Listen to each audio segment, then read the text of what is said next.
میری میت پر میرا حق کھانے والے نہ آئے، عالی میری میت پر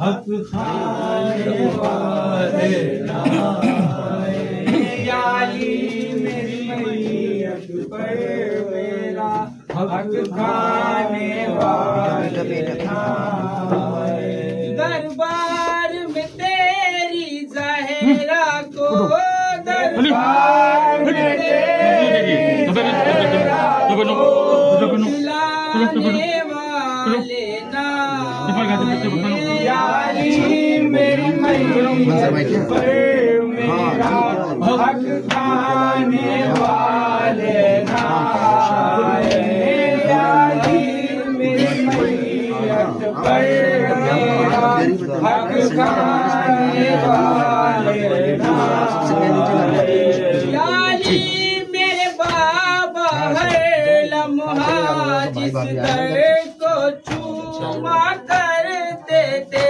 اس در کو جلانے والے، اس در کو جلانے والے، اس در کو جلانے والے اور جلوانے والے نہ آئے، عالی میری میت پر میرا حق کھانے والے نہ آئے، عالی میری میت پر میرا حق کھانے والے نہ آئے، عالی میری حسرت دی تم کو بابا کے منبر پر دیکھوں، ہے تیری جگہ اس منبر پر، ہے تیری جگہ اس منبر پر،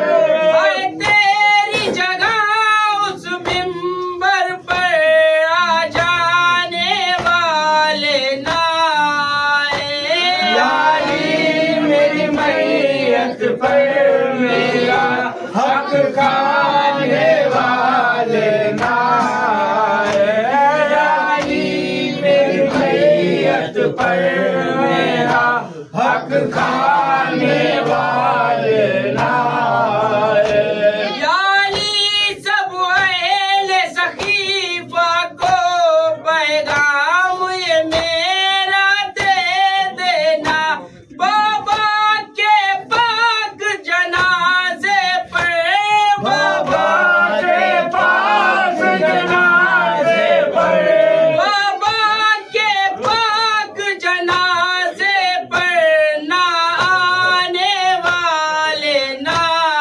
آئے، عالی میری میت پر میرا حق کھانے والے نہ آئے، عالی میری میت پر میرا حق کھانے والے نہ آئے، عالی پہلو بھی شکستہ ہے، بالوں میں سفیدی چھائی ہے، زہرا کو تیری اس حالت پر، زہرا کو تیری اس حالت پر، زہرا کو تیری اس حالت پر پہنچانے والے نہ آئے، عالی میری میت پر میرا حق کھانے والے نہ آئے، عالی میری میت پر میرا حق کھانے والے نہ آئے، عالی میرے محسن پر گریا حق تھا میرا جو چھین لیا، عالی میرے محسن پر گریا حق تھا میرا جو چھین